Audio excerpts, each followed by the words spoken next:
afternoon and welcome to Live at 4. Danica Lewis is in for Susan Simon, who started her Thanksgiving holiday a little early, trying to beat the traffic. Yeah, right. I think that's a good call, especially with this weather. Yeah, it's a mess all over the country. It is. And that is one of our top stories today. While much of the snow missed the Madison area, the storm and its ensuing wind is causing problems for Thanksgiving travelers. We will certainly touch on that. And turkey may be the star of most Thanksgiving tables, but we will take you inside a bakery turning out mass quantities of another staple, that bean pie. And doctors say it's a good time to get a flu shot as families spend a lot of time in close quarters. Let's turn it over now to the weather words. Take a look outside on this kind of gray day and definitely windy. Surprised there's still leaves on the trees. Quiet for Thanksgiving, though. Those are the weather words of the day. And Chris Reese is outside on that weather patio. How's the wind doing right now, Chris? The wind is certainly blowing out here. A lot of you all can't hear it, but I can hear the roar of the Midwestern wind just behind me. That storm that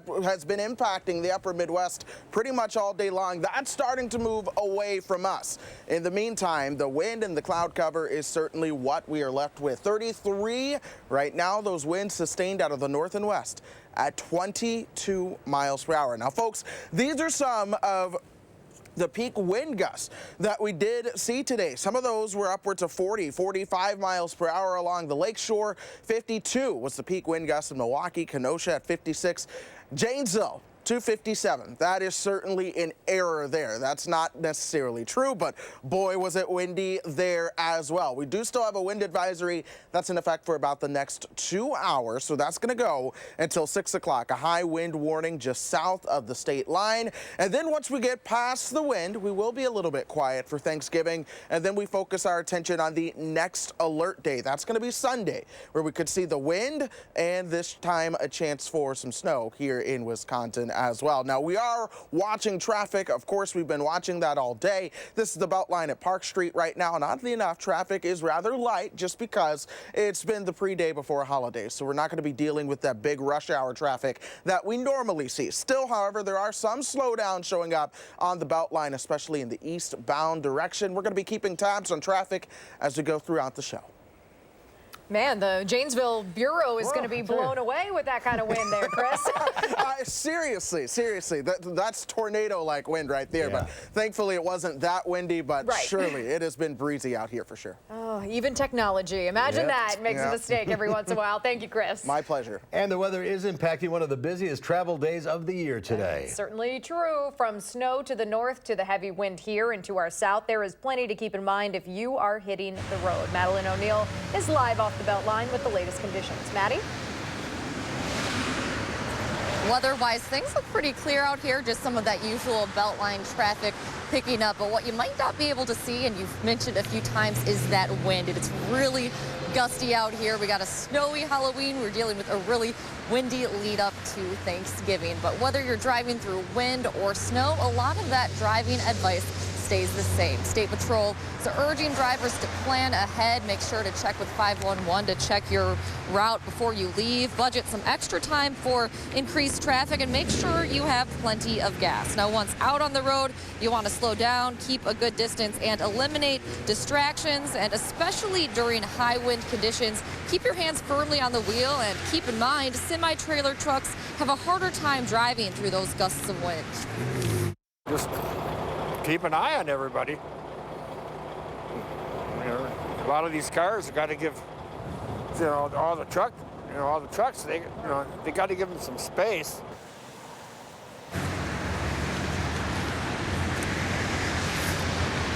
As of earlier today, the DeForest State Patrol Post hadn't responded to any major crashes, but earlier this morning, a semi carrying more than 100 hogs tipped over. That's northwest where more of that heavier snow was expected. Coming up at 5 and 6, we'll have updates on the conditions out here.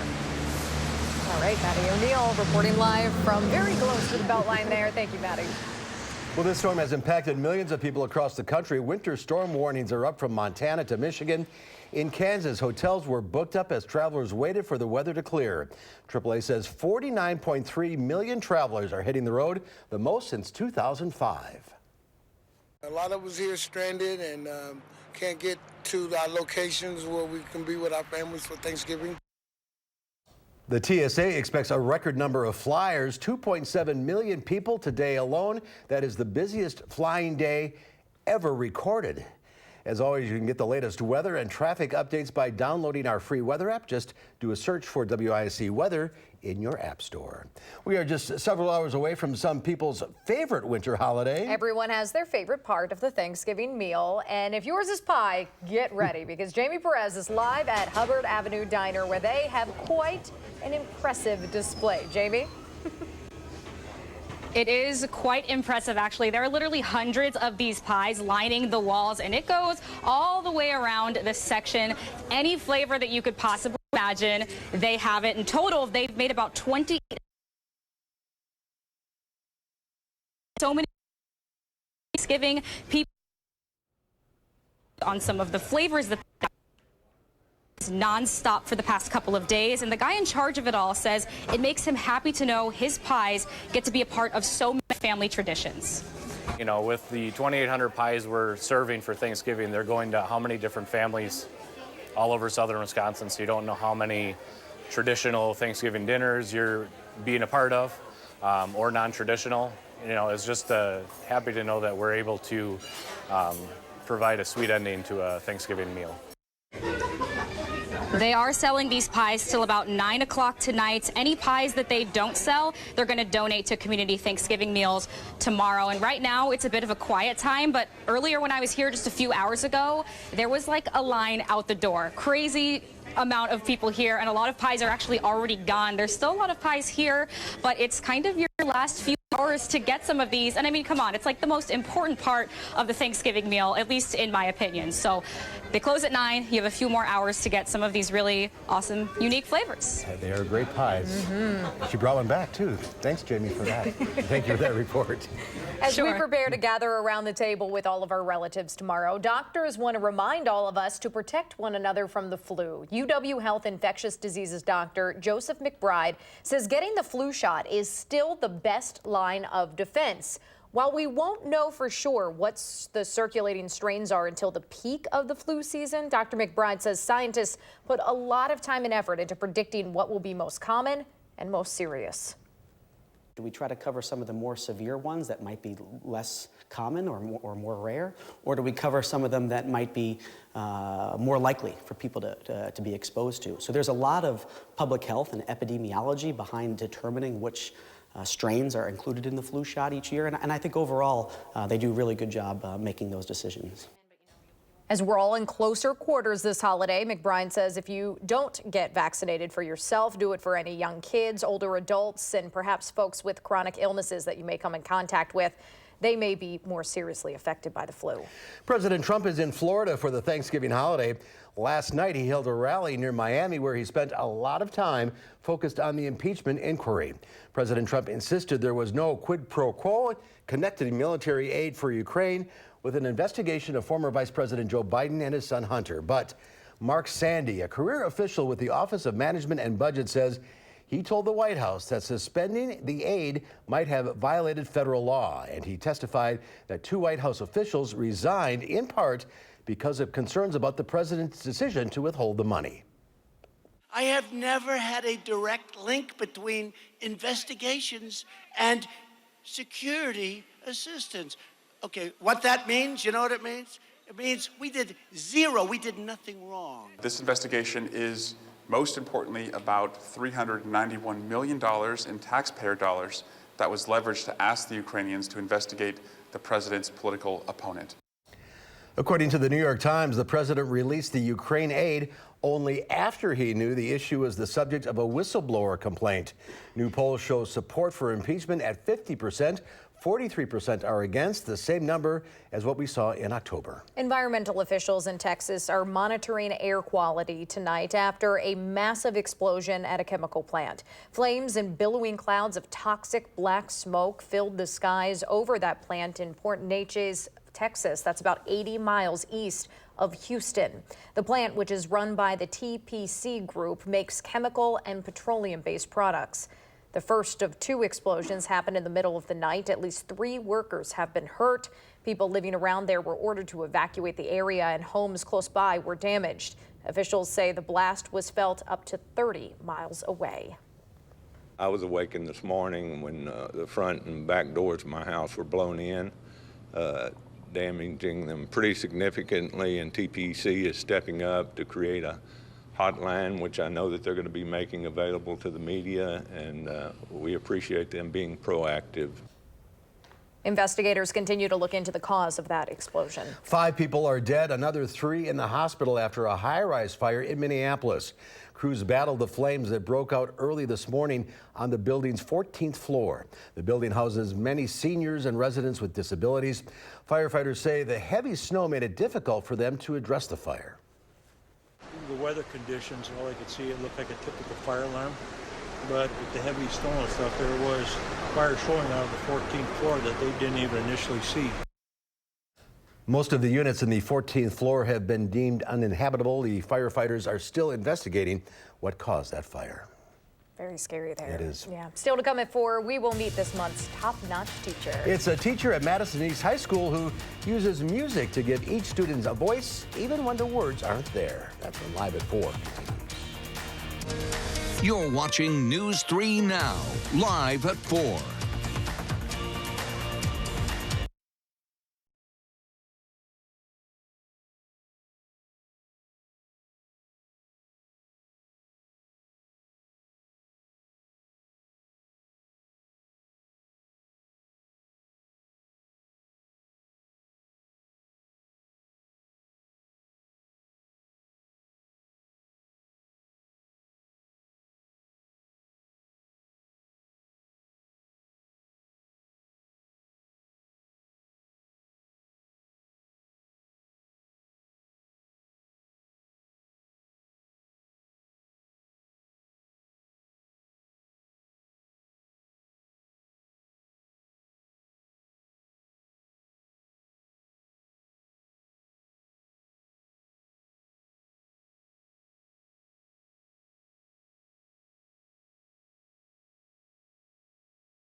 Toys R Us is opening its first new U.S. store today. The iconic toy retailer opens up shop in New Jersey. The second store set to open next week in Houston.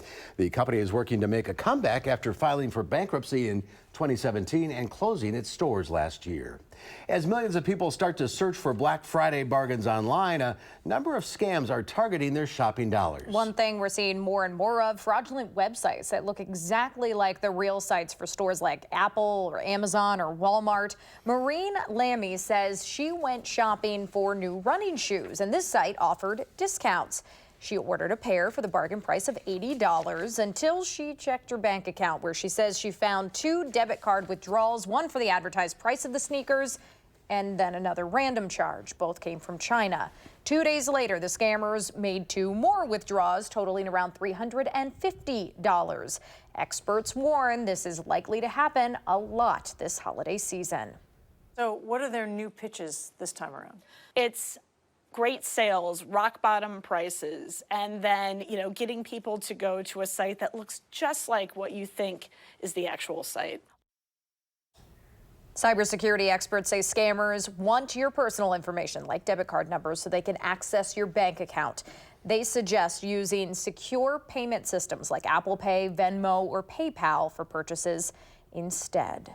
Speaking of scams, we have a special call for action phone bank happening next week to help any consumer with consumer problems, this coming Monday from 5 until 7. You can call 608-270-2833 to get some help with any questions or complaints you might have. Again, that's happening Monday night at different time, 5 to 7. Among the items people will be rushing out to get on Black Friday, many parents out there will be trying to find their kids the latest toys. From Elsa's Enchanted Ice Vanity to Hatching Dragons, the Toy Insider's Lori Schacht has the inside scoop on what's topping every kid's list this holiday season. Hot off a successful spring launch, Bloom is back with 30 hidden treasures. Also hatching this holiday is the latest Hatchimal. They're rehatching Lalacorn. I don't know what any of this is. I don't have any kids. Lalacorn grows to 32 inches tall. Kids and parents alike will be singing and dancing to the popular Baby Shark tune. I was gonna say. With puppets, fingerlings, and a ride-on. Good work, bud. You did it. You got through. All right, record highs across the board again on Wall Street amid strong economic news. The Dow Industrials added 43 points, closing at 28,165. The Nasdaq gained 57. The S&P 500 was up 13 again. All record closes. We'll have to ask some kids next time for some pronunciations there. So music speaks to people and can speak for you when words can't. That's a direct quote from this month's top-notch teacher. Charlotte Deleste is here with Mark Saltzman's story, and it's a pretty good one. It is, and never has that been more true for the class photojournalist Kathy King and I attended at East High School last week. We didn't quite know what we were walking into, but I can positively say that it washed over us, just like the waves of an ocean. Music that moves us moves too. It rises and falls, ebbs and flows, much like the ocean. He's on this boat in the middle of the ocean. Mark Saltzman has been immersed in music his entire life, and it started with his mom. She's 87, soon to be 88, and we all my sisters and I had to take piano lessons. Not a choice. First piano, then trumpet, which he proudly played under the instruction of the legendary Mike Leckrone. He would always pride himself on the Thursday of Reg Week, he would know all the freshmen's name. That's like 200 people. And he did it. It was amazing. And the first time I met him, he's like, "You're Saltzman, right? From Janesville?" I'm like, "How did you know that?" People want that one-on-one connection. That respect for connection led him to rooms like this. 31 years of leading pep bands, marching bands, orchestras, you name it. But it always came back to connection with students, any student who wanted to play. Music is for everyone, and everyone can take part. That's why I enjoy this class so much. This class gets all musicians involved. Some are nonverbal and have some physical limitations. It doesn't matter. It's just finding them where they're at and getting them to be able to enjoy making some music. And they do. He felt those vibrations. It just brought him alive. And that's the moment when I realized that's the power of music. Which brings us back to the ocean. Powerful, mysterious, rough, stormy at times, but also magical. If somebody wants to be part of what, what you're doing, find a place for them. A career teacher who's learned the value of going with the flow, moving all his kids like music moves him. I was a band director, and now I am a teacher, and music is the vehicle. It's about connecting and meaningfulness, because to me that's what it's all about. You got to feel that you're part of something. Bye, Joes. If you know of a top-notch teacher, please nominate him or her at channel3000.com. Just click on the News tab and then Education tab, and that is where you can find top-notch teachers. The power of music is incredible. Yeah, I'll admit I was in the corner, might have hit, I should have been cutting onions. I couldn't believe the response that these students had. I mean, there's like zero affect, but you put a drum or get the hand over hand to play chimes, they came alive. Yeah. It was just so powerful. Yeah, it really was. He's a good man. Very good man. Yeah. All right, Charlotte. Good on him. Happy Thanksgiving. Happy Thanksgiving to you both.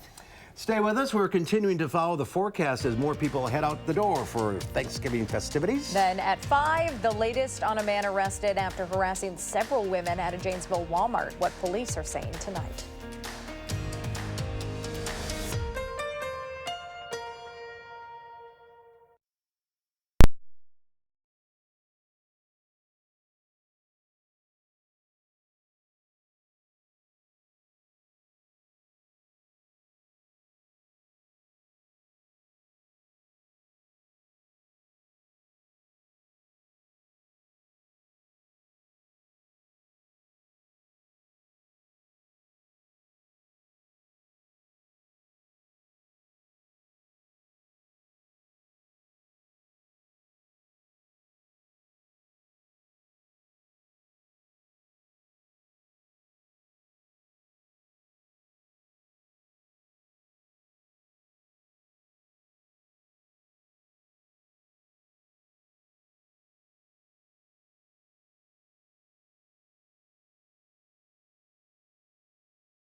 We'll take a look at this. A woman was arrested for driving drunk after she drove around a roundabout over and over and over again. The woman has just been involved in an argument and went for a drive to relieve stress and just started going in a circle in Fenton, New Hampshire. This was 2:30 in the afternoon. Eventually, and we mean eventually, she exited the roundabout, hit the curb, and damaged the underside of her car, making the vehicle inoperable. That's when she was arrested for OWI as well as reckless driving. We've had some dogs behind the wheel this week, but or over the past week, but that's a little less funny right there. Yeah, those roundabouts can be confusing, but know. not that bad. I'm glad nobody got hurt.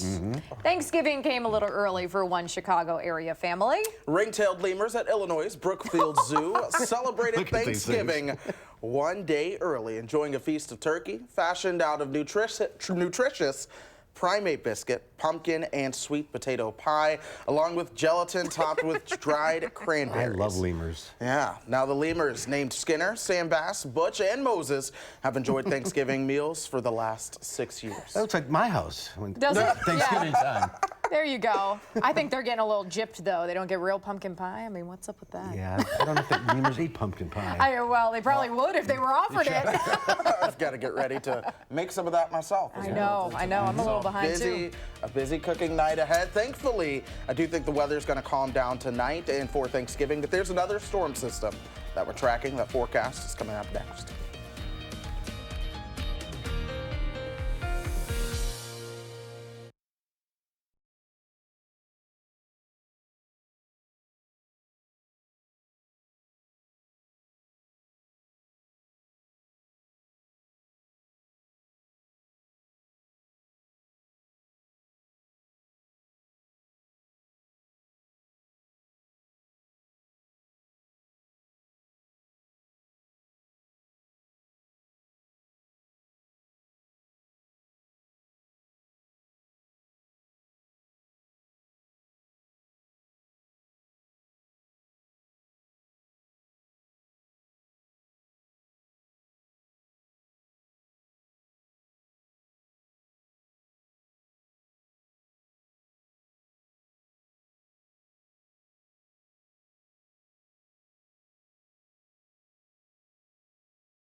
It's been a busy weather pattern across the upper Midwest as we've gone through the past 24 hours. This is just looking back on that storm that came our direction. A lot of that heavy snow throughout northern Wisconsin and the Twin Cities. We saw a little bit of that earlier on this morning, but now things are starting to quiet down for us. Now, if you are traveling, some areas really did pick up quite a bit of snowfall from this. Estes Park, Colorado at 31.7 inches, 10 inches of snow in Denver. As you work your way up towards the Twin Cities, they averaged about 8 inches of snow. Rhinelander, nearly 6 inches of snow in northern Wisconsin. So the snow was close. It just was not here in Madison, but if you're traveling north or west, do be prepared for that. Here's high resolution Doppler right now, giving us the more relaxing, clean sweep that we do have across the area. If you are anywhere in Dane County, it's going to be a quiet night for us. Sun Prairie, things should be quiet. Cottage Grove, you should be quiet as we go through the rest of tonight as well. Same for our friends over in Stoughton or even the Dells or Monroe. Southern Wisconsin will eventually also dry out. We'll start to see those clouds begin to break up somewhat as well. High temperatures earlier today did occur probably right around midnight last night, and then we continued to watch those temperatures drop. So this really kind of shows you where the air was cold enough in the north and west for the snow. 45 was our high at midnight last night, and then temperatures continued to drop all day long, and that's what they're going to continue to do as we head through tonight. So that high of 45, yeah, but then our low of 33 is what's occurring right now. That's our temperature in the meantime. Winds coming out of the northwest at 22 miles per hour. The wind chill 21. So if you are headed out the door, it's certainly going to be time to grab a jacket and bundle on up. Wind gusts right now still at 39 miles per hour at the airport. Janesville, a wind gust of 38 right now. Lone Rock at 36. Folks, we're keeping this breeze around at least for about the next hour and a half. It'll still be breezy after that, but this wind advisory does expire at 6 o'clock. If you're getting ready to hit the road, maybe head down south towards Illinois. That is where it is a high wind warning. That also goes until about 6 o'clock. So folks, those are some of the hazards to be prepared for as you hit the road. Strong winds. Make sure you have the two hands on the wheel. 9 and 3. You will see snow on the roads as you travel towards the north, so be prepared for the slippery conditions there. And then, of course, just heavy traffic as folks begin to travel for Thanksgiving, so make sure that you are staying alert. Let's go through the rest of the night. Those temperatures will fall into the 20s. We're at 12:30. We're already at 29 at this point. I think by the time we begin to wake up on your Thanksgiving Thursday, temperature should be right around 26.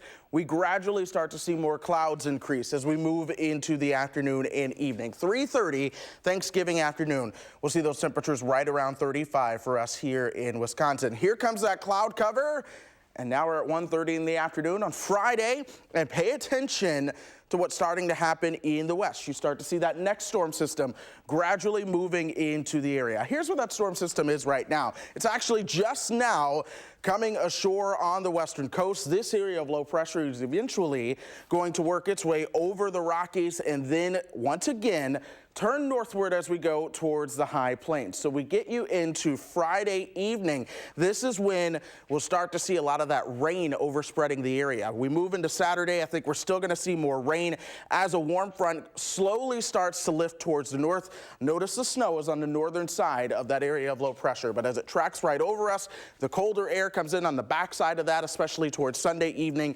That is when things will change over to snow, and some of that could be an accumulating snow with more wind as folks begin to travel home. So this is why we do have an alert day in the forecast for Sunday as well. Look what happens after that. Nice and quiet. Yeah, everyone gets to relax, folks. We'll see those temperatures still in the low 30s. It'll be right around freezing for those overnight or afternoon highs with overnight lows in the 20s, but I think we'll be quiet with more sunshine. It's December.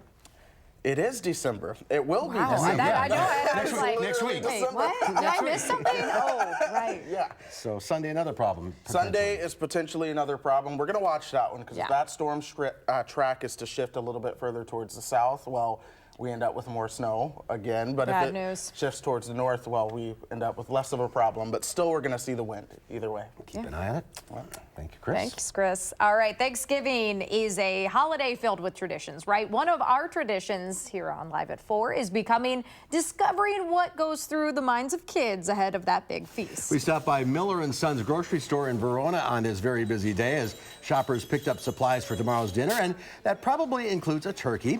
Each year, the store posts recipes for that turkey on their front window.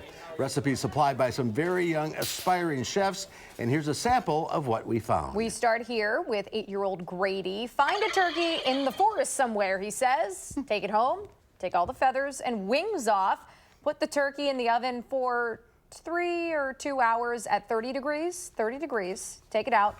Eat it, but do not burn it at 30 degrees. That's Don't right. do it. Yeah. 8-year-old Alexis has a footnote. Buy a turkey, then put it in the oven for 3 hours, then fill it, then put it on plates, then get something to drink, then serve it. Warning, don't forget to say what you're thankful for. Oh, I like that one. And make sure to get something to drink, she says. Adeline's 3-year-old mind has come up with some cooking concepts as well. Put turkey in oven at 5:36 at night Wow, at this is 10 specific. degrees. That is.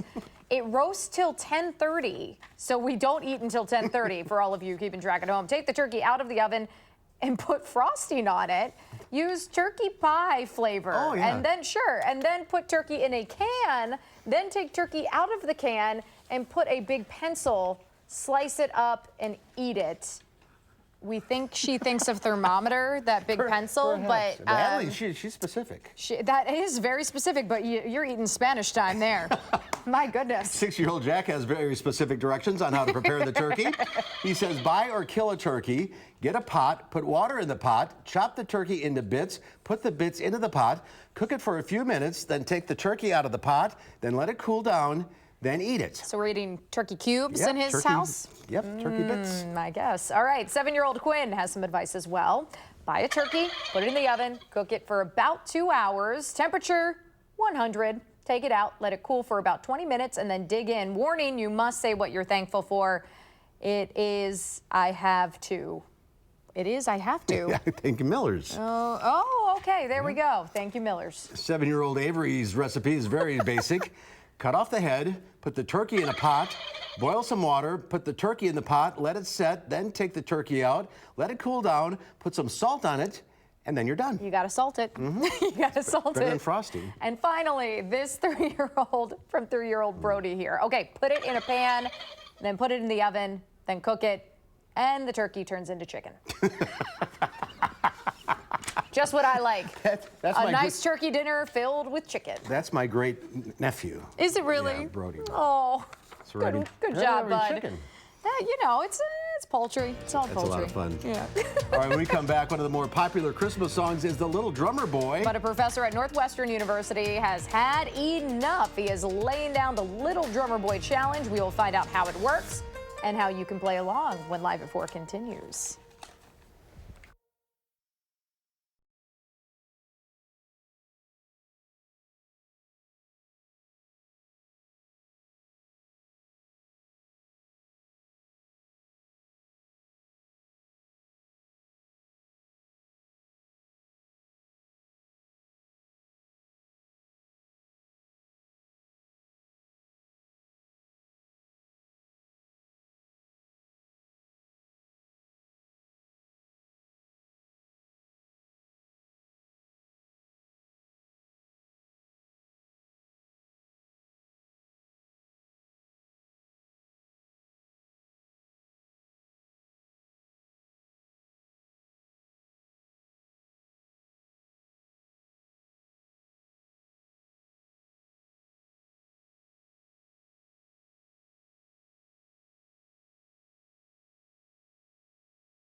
Well, as you get ready for Thanksgiving, a dedicated group of people is prepping to play a game where you win by avoiding a popular Christmas song. Rick Damigella tells us about the rules of the Little Drummer Boy Challenge.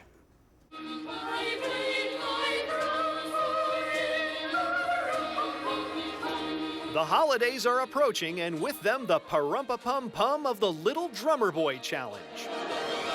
The game runs from 12:01 a.m. on Black Friday until midnight on December 23rd. You simply have to make it until midnight of the 23rd without hearing the song The Little Drummer Boy. And that includes any parody, any interpretation, even a slight piece of it. If you recognize the song, you're out.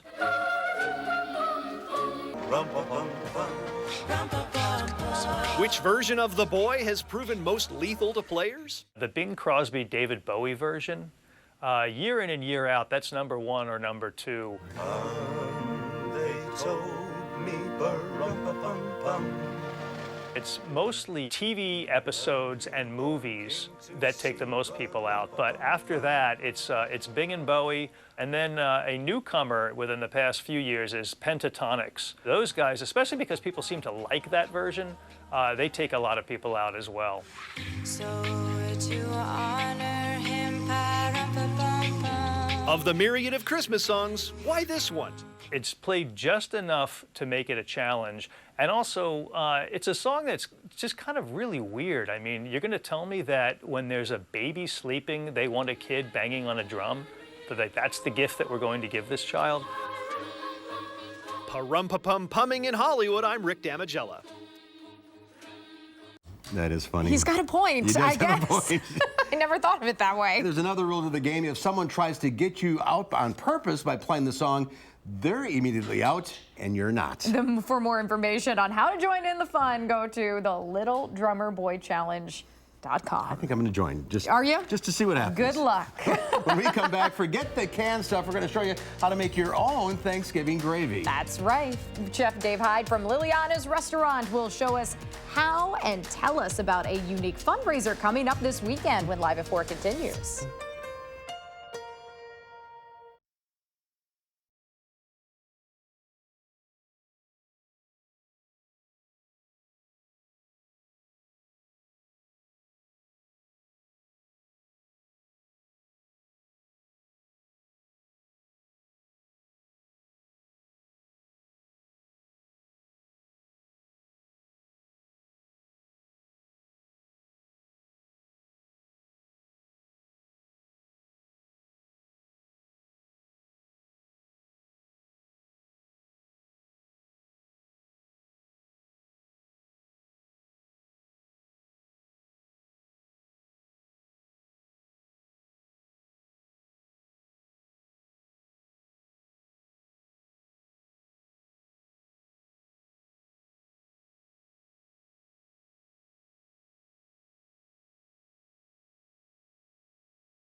Planes, trains, and automobiles. It is the busiest travel day of the year, so we're watching the road conditions in addition to your evening commute. Good news, the traffic in Madison is actually not as bad as it typically is for this time of the evening. This is the Beltline at Park Street right now. We're still seeing some of those brake lights, especially as you work your way into the eastbound direction on the Beltline. Any of those delays, you're slowing down anywhere from about 32 miles per hour down towards 19 miles per hour. This is just past Park Street as you begin to approach Rimrock. But then once you get towards West Broadway by the Walmart there along the Beltline, things do begin to clear up in that eastbound direction. Some brake lights showing up as you work your way downtown. This is away from campus over towards Capitol Square, and then some of those as you work your way towards University Drive going towards the Hilldale Mall area. Still though, things could be worse. Your slowest route right now, that's going to be the Beltline eastbound from Verona Road to John Nolan. That's going to take you right about 11 minutes. Have a good day. All right. Thank you, Chris. A pig in Greece tried to steal the limelight from a journalist as he was doing a live broadcast. Lazos Mantikos was from the local Greek channel Antenna TV, was reporting live on some flooding when he was met up by a curious pig that was eager to hog the spotlight. Lazos is seen running in circles on camera with the pig following his every move. Antenna's anchors couldn't hold back their amusement at the sight of this hilarious and unexpected live shot. That pig certainly hammed it up. Yuck, yuck, yuck, yuck, yuck, yuck. If you're tired of using canned gravy during your Thanksgiving feast, you've got a new option for you. That's right. Chef Dave Heidi from Liliana's restaurant in Fitchburg is here with how you can make your very own gravy. He's here to talk about a fundraiser coming up on Sunday, too. Welcome Good to see Live you. at Good to 4. see you guys. It's good to see you. It's been a bit. How you doing? So, Great. No canned gravy, open the jar. No jar canned gravy. That's a number one rule. And it's so simple and it's so easy, but everyone kind of makes it a little differently. So I just want to show you guys kind of how I make it. Okay. So first we start off with a roux and a roux very large and a large whisk. This is an industrial. But here's why. business. If you're wondering why, right? So if I have a small whisk, if I move my hand a little bit, it only moves it a little bit. But if I have a big whisk and I move it, I get a lot more motion. So it's a lot less work if you got a big whisk. Genius. Pro tip. So we started with a roux. So we start off the first one that's a blonde roux or a light roux, then a light brown roux, a brown roux, and a dark brown roux. And what it really matters to get that dark brown color in your gravy and to get that nuttiness, we really want to go all the way to a dark brown roux. So it's just equal parts. So this turns into this. That turns into that. So that's the same thing at different stages going down. And as we cook it, you can see it thickens up too, right? And that's Absolutely. the flour kind of cooking out. So it's not going to thicken as much. So this will thicken less than that one will. And how do you make this? That's just flour and fat. So you can use butter or oil. So just mix the two. And then the more you cook it, and it's actually really interesting. So this one smells like cookie dough. And then this will start to smell like popcorn. And then it smells like toasted nuts. And then it's going to start to smell like a really nice dark toasted smell. So you can get kind of a feel based on what the smell is, how cooked it is for you. But you want to get this nice dark brown color. So you just keep cooking it and cooking it. Just keep cooking it, and I always use a rubber spatula. Rubber spatula is a really good thing to use because you get a good amount of surface area that you're scraping your pan with, so you don't end up burning the flour. Because if you burn it, it just tastes like burning, which is no good. Okay. So we just heat up our stock. So this is just regular turkey stock, so save the neck, all those weird packets that are in there. Save all of them, roast them up a little bit, and then just cook them with some water and vegetables like onion, carrot, and celery. Make a nice little stock up. So you just take your little stock. We're gonna turn it up onto high. Just don't tell the kids they're eating gizzards. No, they'll never know. They never know if it tastes. You know what I tell people all the time though? I'm like, everything is kind of gross when you think about it. You know, like if I were to tell you, do you want like the unused muscle along a spinal column of a cow? You'd be like, oh no, thank you. But if I was like, do you want filet mignon? You'd be like, yes, right? So it's kind of all about what you do. So we're just going to heat our stock up. And we're going to take, this is the really dark brown roux, and we're just going to whisk it in. And that's what's going to give you that really nice, like kind of dark brown color for your gravy. And then it's really important if you want a really good smooth gravy to cook it out enough so that it thickens up. Otherwise it has kind of like a chalky flavor. And if it gets a little thick for you, just add a little bit more stock to it and keep cooking. And then one of the things for me about gravy is that it tends to be a very like single note, right? Yeah. It's just really heavy. So I like to add just a little bit of Worcestershire sauce, or you can call it Worcestershire sauce. And we're gonna add a good amount of salt. And for me, gravy isn't gravy with fresh cracked pepper. Really, guys, every single day we crack fresh pepper at our restaurant. do this as a fun test. Make up like a Caesar salad at home, split it into 2 bowls. In one bowl, use that like shaky can of pepper you have from like 1980 in your cupboard. And in the other one, fresh cracked pepper. And you're never going to go back again. So always use fresh cracked. Well, this finishes up. Tell us about a big fundraiser you have coming up on Sunday. Our big fundraiser coming up. So Liliana's is named after my daughter, Liliana. Charlie's on Main is named after my son, and I have a 3rd kid. So we're like, oh boy, time to open another restaurant. So we're opening a nonprofit Pay What You Can restaurant, and this is a fundraiser for it. You can find out information at littlejohnsrestaurant.com. And our event is at Pasture and Plenty.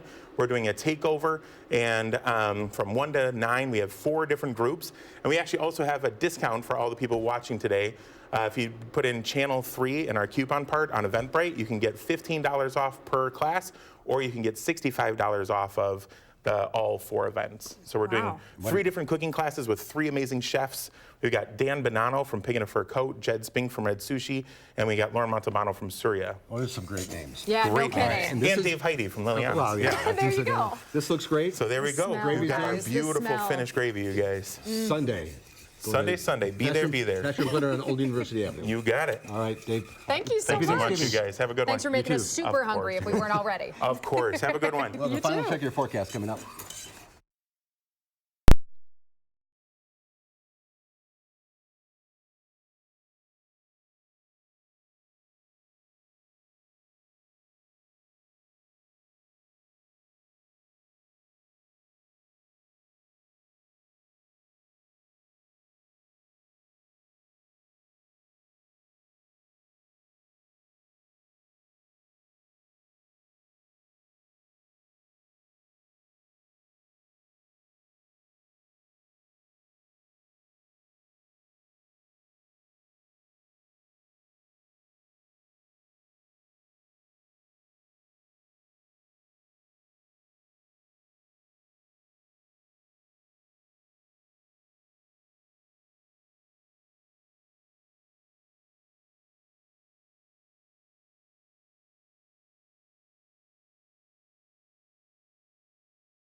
Things calming down a little bit. Yeah, they certainly are. We're going to turn partly cloudy as we head through the overnight hours. Look for those lows into the mid-20s. So we will be cooler for your Thursday as well. Look for Thanksgiving highs right around 36. I can't rule out an afternoon or evening flurry.